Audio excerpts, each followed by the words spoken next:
Halo semua, berjumpa lagi dengan saya Erwin Supandi dari channel YouTube Winner Stocks Indonesia.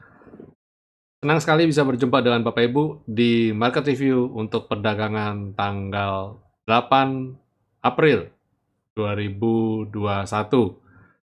Ya, hari ini bagaimana? Everybody happy? Ya, profit semua ya. Ya, kita harapkan semua Bapak Ibu dapat profit ya, dapat profit maksimal dari market hari ini. Dan hari ini saya mau bagikan tips ya. Saya mau bagikan dengan judul rahasia untuk supaya bisa profit konsisten di pasar modal. Dan sebelum kita mulai ya, saya mau review sedikit video yang sudah kita buat kemarin. Bapak Ibu sudah nonton video ini? AADC judulnya. Sebenarnya AADC itu ada apa dengan construction dan consumer atau consumer dan construction. Tapi kepanjangan kali ya. Jadi yang saya angkat construction aja karena construction itu kan masih memang masih akhir-akhir ini ya memang lagi kekinian ya karena dia lagi downtrend berat. Karena laporan keuangannya yang horor ya, horor banget. Dan hari ini mulai ada sedikit katalis ya, ada news yang sedikit mulai diangkat. Saya rasa mungkin dalam waktu dekat bisa rebound. Karena seperti saya sudah bilang kemarin juga, di saat yang bersamaan sahamnya turun bertubi-tubi, dikasih news jelek. Nah, tapi kalau sahamnya turun terus, pasti ada yang beli. Ya, nggak mungkin ada yang jual, nggak mungkin nggak ada yang beli. Pasti ada yang beli. Dan ya, mungkin ini ada waktunya sudah mulai rebound. Ya, beritanya tadi katalis positifnya yaitu Presiden Jokowi berencana untuk double size untuk dana kelolaan dana abadi yang SWF tadi 200 miliar kalau nggak salah 200 miliar US dollar ya Pak Jokowi menargetkan akan bisa tercapai target itu. Wow, mungkin bisa jadi katalis positif, tapi pertanyaannya adalah begini, 200 billion itu akan diinvestasikan dalam bentuk salah satunya mungkin infrastruktur. Dan apakah cukup bisa nanti ke depannya untuk ketika proyek-proyek ini diberikan kepada perusahaan seperti Wika, Waskita, PT PP, ADI, dan apakah bisa membalikan raport merah dari emiten-emiten konstruksi ini? Nah, kita nggak tahu, ya, kita belum tahu. Dan banyak orang sebenarnya seperti meragukan apakah SWF ini bisa benar-benar jalan. Mungkin bisa jalan, cuma kayak jalanin roda besar yang begitu butuh energi yang besar sekali untuk jalanin ini.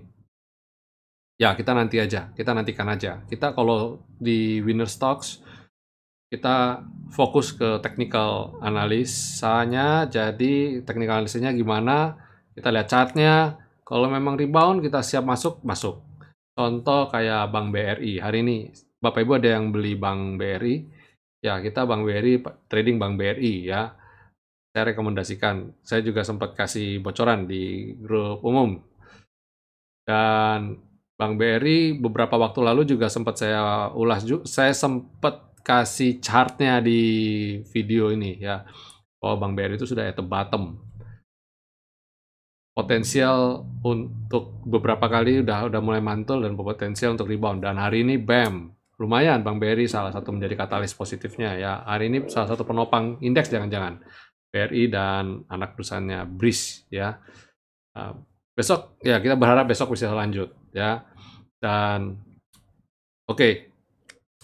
Sekarang bagaimana sih caranya, rahasianya supaya tetap masih bisa dapetin profit konsisten di saham dan masih bisa dapat profit lah ya. Oke, kita akan bagikan. Rule pertama ya, rahasia pertama yaitu satu, kita follow the trend ya. Jadi pastikan kita tahu direction-nya, arah angin tuh mau kemana.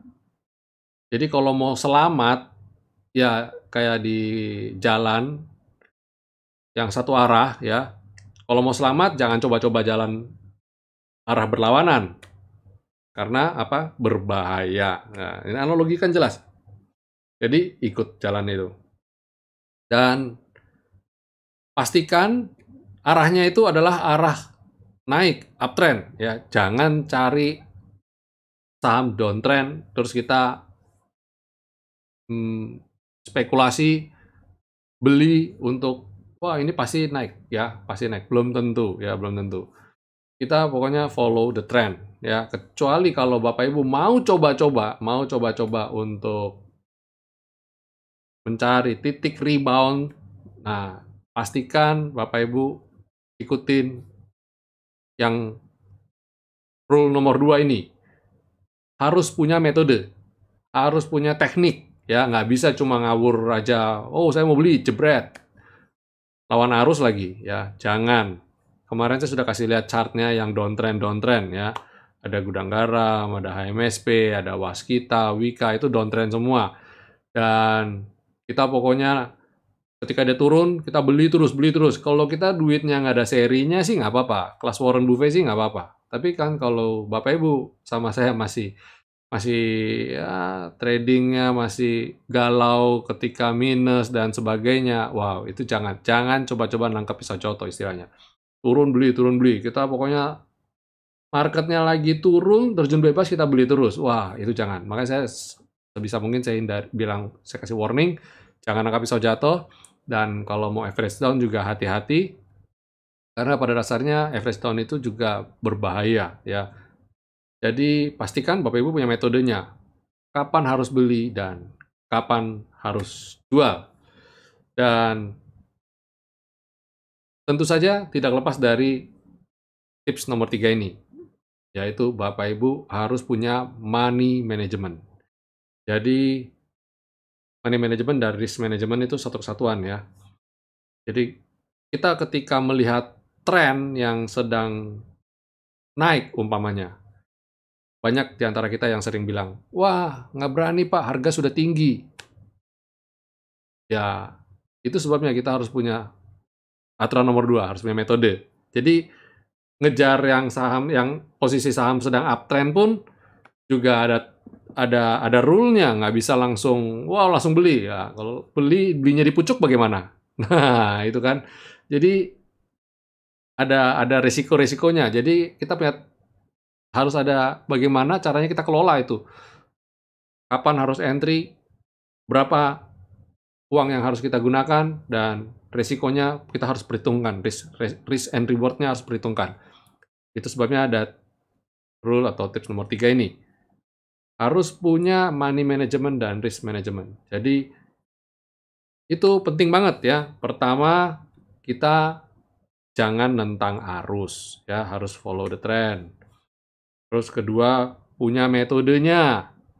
Dan ketiga, kita harus memiliki money management dan risk management. Ini tidak terpisahkan Bapak Ibu. Jadi ketika Bapak Ibu lagi mau memutuskan untuk beli saham, ya harus pegang 3 ini, ya. Apapun itu. Apalagi kalau Bapak Ibu mau berinvestasi untuk jangka panjang. Jangan cari saham yang benar-benar yang nentang arus, yang pokoknya lagi turun beli, terus turun beli, ya. Itu berbahaya banget, ya. Jadi penting sekali. Dan tips nomor 4 yang menurut saya ini tidak kalah penting. Tidak kalah penting. Kenapa? Karena seringkali jarang orang lakukan. Dan cenderung malah banyak orang yang anti dengan yang keempat ini. Apa itu? Jangan lama-lama untuk cut loss, ya. Jangan hindarin cut loss. Penting pasang stop loss, itu penting. Jadi pertama harus ikut arus, harus tahu ya, harus tahu direction-nya, arahnya mau kemana. Kedua, harus punya metode yang jelas ya, metode kapan harus beli, kapan harus jual. Dan Yang ketiga, harus punya ada money management dan risk management. Yang keempat, jangan takut untuk cut loss.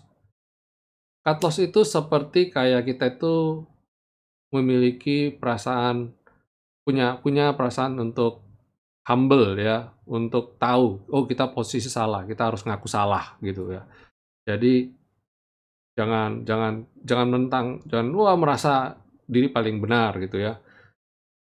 Cut loss itu adalah bagian dari lindung aset ya. Jadi kita pastikan kita punya uang yang kita bisa bisa keluarkan, itu penting. Jadi jangan jangan, "Wah pokoknya saya nggak mau cut loss," udah, anti kalah pokoknya. Selama saya nggak cut loss, saya nggak jual, saya nggak kalah. Yang dikalah cuma di atas kertas doang, minusnya aja. Iya gimana ya? Aduh jangan kayak gitu, minusnya tambah dalam tambah dalam. Memang minusnya 90%, tapi sama saya nggak cut loss, saya nggak kalah. Ngawur banget ya sih. Ada yang kayak gitu loh, ada yang kayak begitu. Jadi don't do that, please. Ya, kalau saya level-level tertentu memang saya harus keluar, saya cut loss ya saya cut loss. Itu sebabnya level cut loss ini berhubungan erat dengan yang di atas tadi, yang di metode dan di money management. Cut loss-nya jadi besar kalau kita tidak menggunakan money management. Cut loss-nya jadi besar kalau kita tidak punya metode yang benar. Jadi belinya karena direkomendasikan, tanpa ada analisa, pokoknya ketika ada yang nanya, "Kenapa beli ini?" "Ya karena sudah murah, Pak." "Loh pasti ini sahamnya nilainya kamu tahu nggak ini nilainya memang benar segitu atau memang murahan? Atau memang sebenarnya nilainya murah?" Jadi kadang-kadang kan kita kalau lihat barang diskon, eee, kadang-kadang bukan karena memang harganya mahal terus didiskon, karena memang harganya memang segitu, cuma di-up dulu harganya, terus baru kemudian didiskon seolah-olah harganya murah, padahal memang nilainya memang murah gitu ya. Jadi perhatikan. Nah, kenapa cut loss membuat kita menjadi bisa profit konsisten, Pak? Kan rahasia bagaimana supaya jadi bisa profit konsisten. Kenapa cut loss bisa jadi profit konsisten? Ya iya, kalau Bapak Ibu tidak mau cut loss, Bapak Ibu tidak punya kesempatan untuk pindah ke saham yang profitable. Rugi dipegang terus. Rugi dipegang terus. Memang nggak kalah, tapi juga nggak untung. Bahkan potensialnya tambah rugi, tambah dalam.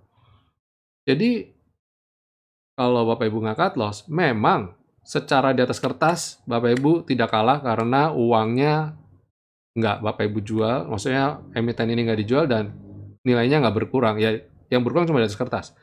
Tapi, ini potensial kerugiannya bertambah loh, bertambah terus, bertambah terus, bertambah terus. Lebih celakanya lagi kalau Bapak Ibu pakai metode yang salah, turun beli, ketika tambah turun, tambah beli lagi, average down lagi, average down lagi. Itu berbahaya, karena apa? Potensial kerugian menjadi membengkak, tambah besar, semakin besar, semakin besar, semakin besar. Itu ada hukumnya, ada rule-nya. Matematika, pure matematika. Jadi, average down itu kalau saya sarankan, kalau bagi Bapak Ibu yang baru masuk ke dunia saham ini, sebaiknya jangan lakukan average down. Please. Jangan, itu berbahaya. Ya, pastikan Bapak Ibu harus punya money management yang benar, risk management yang benar, baru lakukan average down. Buat saya penting sekali untuk menjadi disiplin, ya. Ini adalah tips nomor 5. Menjadi disiplin adalah yang paling penting. Kalau Bapak Ibu tidak jalankan tips nomor 1 tadi, nomor 2, nomor 3, nomor 4, dan nomor 4 dengan disiplin, ini percuma aja. Punya ini percuma. Bapak Ibu bisa saja mencari metode yang paling hebat sedunia, money management diabaikan, dan tidak mau cut loss, anggap cari trading system yang paling hebat di dunia, tanpa disiplin, percuma, nggak akan bisa berhasil. Jadi penting sekali punya kedisiplinan. Ya, itu tips dari rule trading dari saya. Dan untuk berjalannya ke depannya, itu sebabnya Bapak Ibu butuh istilahnya grup, istilahnya komunitas ya, butuh komunitas yang mana kita saling reminder, saling ingatkan, dan ketika ada keraguan-raguan, ada pertanyaan, Bapak Ibu bisa tanyakan di grup, kita saling ingatkan. Kita bukan orang yang kebal terhadap hal-hal tersebut. Kita bukan orang yang super disiplin, bukan. Tapi dengan kita saling ingetin, disiplin. Itu seperti pedang bermata dua. Yang ngomong disiplin itu harus bisa mencerminkan disiplin. Saya pun masih harus selalu belajar untuk itu. Kadang-kadang namanya manusia. Saya punya greedy, saya punya hope, dan saya juga pasti punya fear. Dan ketika saya bilang, harus cut loss loh itu ngomong juga sama saya. Ketika saya mendapatkan situasi yang sama, saya harus bisa cut loss. Dengan saya melakukan hal ini dengan disiplin, maka saya bisa dengan refleks juga bisa ngajarin orang untuk bisa disiplin. Itu dari sisi saya. Nah, kita sama teman-teman juga gitu di dalam grup, di dalam komunitas. Ketika sama yang tanya, ini gimana nih saham ini? Boleh beli? Nah, teman-teman bisa saling ingetin. Nanti dulu, belum. Kalau saya lebih baik di atas selendang, kalau saya lebih baik di atas skyline. Wow, itu bagus banget. Kita menjadi punya, ada remnya. Ketika kita kayak tadi contoh, era, terbang, bam. Terus ada friend, terbang, bam. Saya, untuk mencegah supaya saya juga nggak ikut-ikutan beli, hajar kanan, kejar, saya ngomong di grup. Jangan FOMO ya, jangan fear of missing out ya, jangan dikejar ya. Itu sebenarnya pedang bermata dua. Itu sebenarnya saya ngomongin sama diri saya sendiri juga loh. Jangan dikejar gitu loh. Saya itu beban di saya itu berat loh Bapak Ibu. Kenapa berat? Saya itu buka market dari jam pagi, dari pagi saya sudah kontrol market, saya sudah lihat, jam 7 saya sudah lihat market global, jam 8 saya sudah review, saya sudah lihat analisa semua. Itu saya sudah lihat gelagat era, saya sudah lihat gelagat friend, sudah lihat, ini kayaknya bisa dibidik. Dan ketika dibuka, ternyata kan gap up. Nah, era tuh gap up, dan saya tahu, gap up ini pasti nutup. Ini pasti nutup nih, jadi saya nggak beli deh. Nah, tapi ketika dia gap up, waktu itu saya lihat era masih di 520-an waktu itu, 520-an, pengen kejar, tapi tapi saya punya dorongan bilang, ini pasti nutup gap ini, pasti nutup gap. Udah deh, daripada gitu saya mending saya lempar ke grup, saya warning, hati-hati gitu kan. Nah, terus saya cari yang lain, saya cari,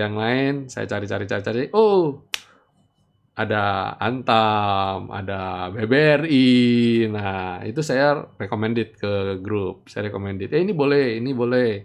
Nah, dengan itu saya jadi otomatis itu jadi seperti kayak balik lagi ke saya. Jadi ya, orang kalau bilang sharing is caring, tapi buat saya benefit itu juga kembali ke saya. Dengan saya memberikan rekomendasi itu juga balik lagi, profit benefitnya ke saya juga balik sama-sama gitu. Itu pentingnya komunitas. Makanya saya undang Bapak Ibu untuk bergabung bersama komunitas Winner Stocks Indonesia.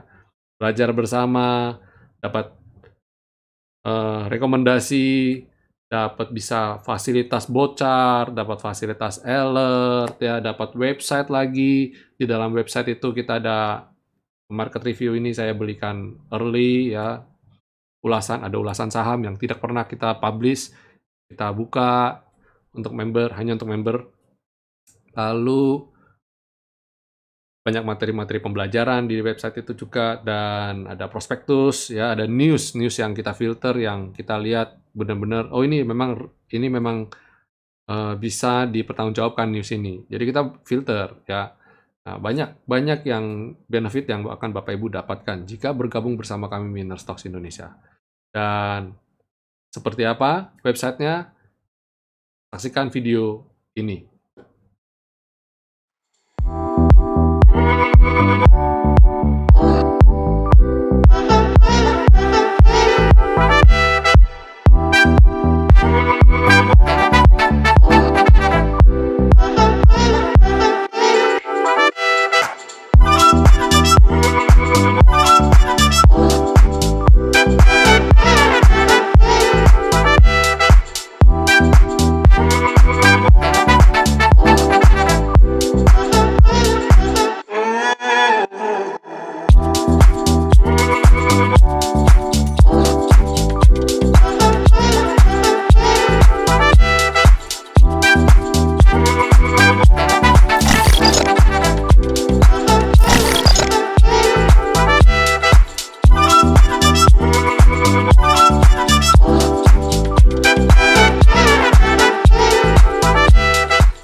Itu tadi yang Bapak Ibu saksikan adalah benefit yang didapat, yaitu gambaran websitenya kira-kira seperti apa. Nah, itu belum termasuk ada grup, ada rekomendasi, ada macam-macam lah.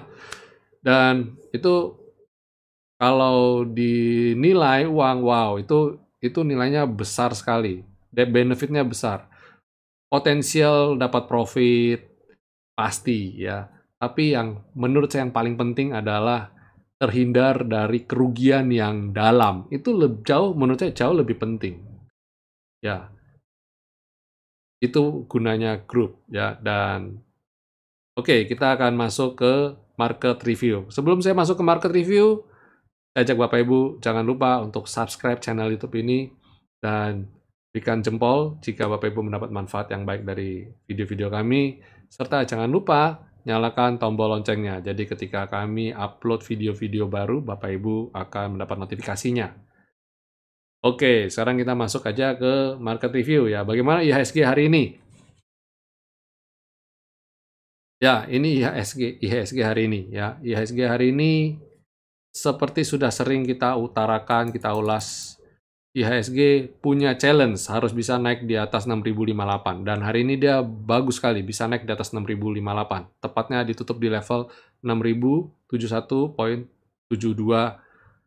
atau naik sebesar 0,58%. Walau begitu, masih ada hal yang harus kita hati-hati waspadai karena asing masih membuka net sell sebesar minus 440 miliar.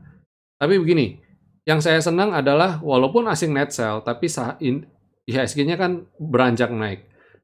Nanti ketika asing mulai beranjak beli lagi, mulai mau beli, mulai masuk mau beli, potensi IHSG lanjut naik juga cukup besar.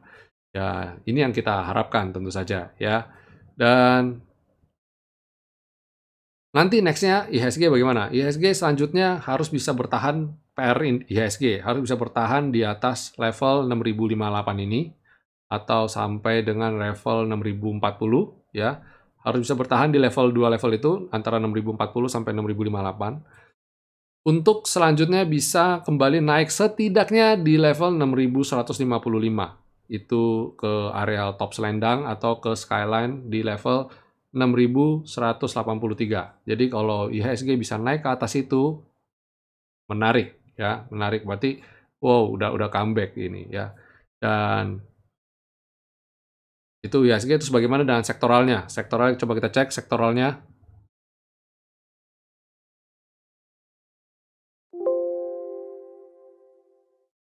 Nah, ini lebih jelas lihatnya ya. Sektor agri. Nah, sektor agri masih sideways ya. Tapi selendangnya mulai turun dan dia udah mulai masuk dalam selendang. Goal saya dia harus bisa naik di atas selendang ini. Pada dasarnya harga CPO juga membaik, tapi entah kenapa sektor agri ini bergerak cenderung flat ya, aneh. Anomali ya. Terus habis sektor agri, basic industry, wow, basic industry keren ya, sudah mulai comeback ke atas selendang. Ini rebound. Ini bagus ya. Artinya apa? Dia sudah di saat IHSG naik juga mulai naik, kinerjanya positif sekali, bagus. Terus finance, wow, finance juga oke ya, kita takutkan sudah tidak terjadi, tapi hati-hati, dia bisa masuk ke dalam selendang apa enggak nih? Kalau dia bisa masuk ke dalam selendang, bagus. Habis finance, ada infrastructure. Oke, masih sideways ya, tertahan di atas skyline, tapi juga bergerak di area selendang.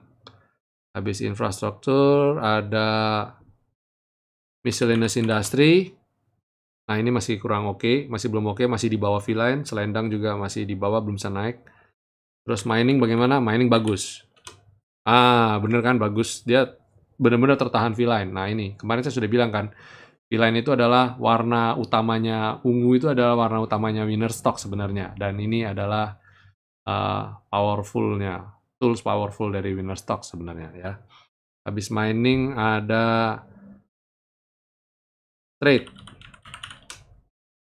Wow, trade keren ya, trade bagus nih.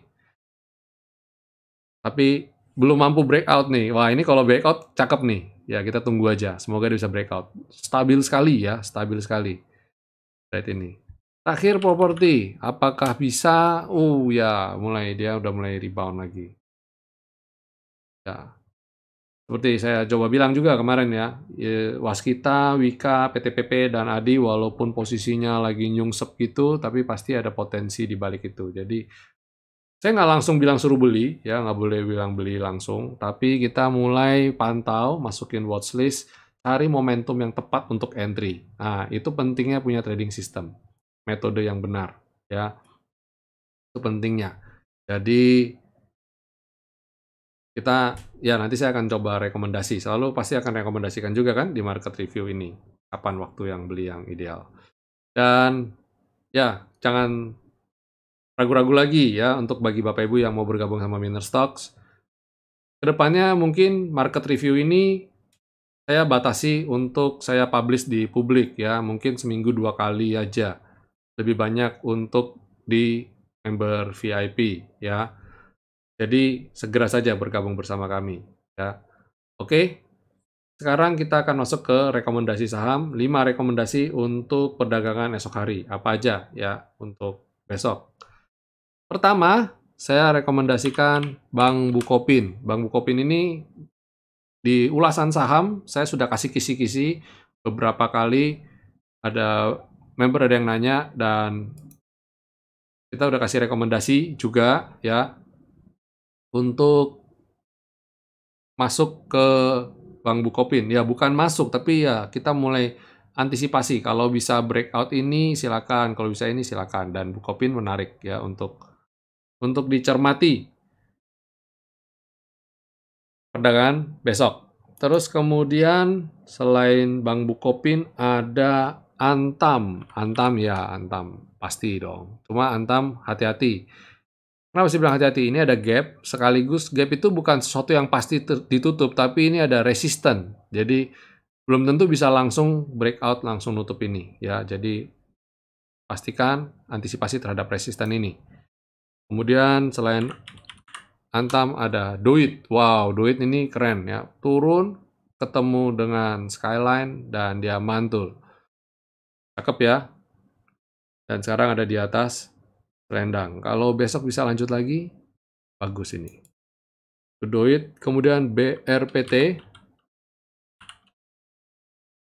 Ya, BRPT sudah mulai naik di atas selendang. Goal selanjutnya harus bisa breakout V-line dan naik di atas Skyline. Ya, itu silakan dicermatin untuk besok. Kemudian, nah, hari ini saya rekomendasikan untuk Bapak Ibu Bank BRI. Ini tadi kita sudah entry. Terus kemarin-kemarin ada yang sudah ngumpulin juga ya. Beberapa sudah ada yang ngumpulin karena tertahan di bisa gitu ya. Kena langsung mantul. Keren ya. Ya. Oke, itu market review dan rekomendasi saham untuk perdagangan esok hari. Jangan lupa Bapak Ibu untuk subscribe channel YouTube ini ya. Oke, sampai di sini dulu. Stay safe, stay healthy. Happy cuan semua. God bless. Ingin berinvestasi saham, tapi tidak tahu mau beli saham apa? Bingung kapan harus beli dan jual? Lebih sering rugi daripada untung? Yuk, gabung aja bersama kami di winnerstock.id.